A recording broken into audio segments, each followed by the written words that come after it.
वुज़ू के 4 फ़राइज़ हैं। वो 4 फ़राइज़ कौन से हैं उसको हम आसान अंदाज में समझने की कोशिश करते हैं। पहला फ़र्ज़ है चेहरा धोना, और चेहरे की तारीफ़ जो बयान की गई है, इंसान के पेशानी के ऊपर से जहाँ से बाल उगना शुरू होते हैं वहाँ से लेकर ठोड़ी के नीचे तक और एक कान की लौ से दूसरे कान की लौ तक, ये जितना हिस्सा होता है इसको चेहरा कहा जाता है और इसका धोना ये वुज़ू में पहला फ़र्ज़ है।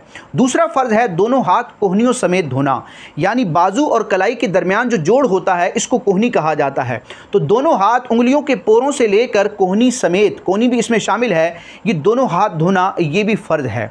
और तीसरा फ़र्ज़ है चौथाई सर का मसा करना, यानी पूरे सर के अगर 4 हिस्से फ़र्ज़ किए जाएं तो उनमें से जो एक हिस्सा होता है उसको चौथाई सर कहा जाता है। तो चौथाई सर का मसा करना ये फ़र्ज़ है। ये फ़र्ज़ की मिक़दार है, बाकी सुन्नत का जो तरीका है उसमें पूरे सर का ही मसा किया जाता है।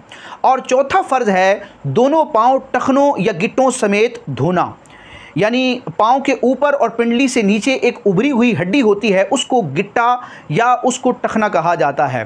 तो टखने या गिट्टे की हड्डी तक, और ये टखने की हड्डी जो है ये उसमें शामिल है, धोने के अमल में शामिल है। जिस तरह वुज़ू में हाथ के साथ कोहनी भी शामिल है, कोहनी को भी धोना फ़र्ज़ है, इसी तरह दोनों पाँव और उनके साथ जो गिट्टे हैं इन गिट्टों को भी धोना ये फ़र्ज़ है।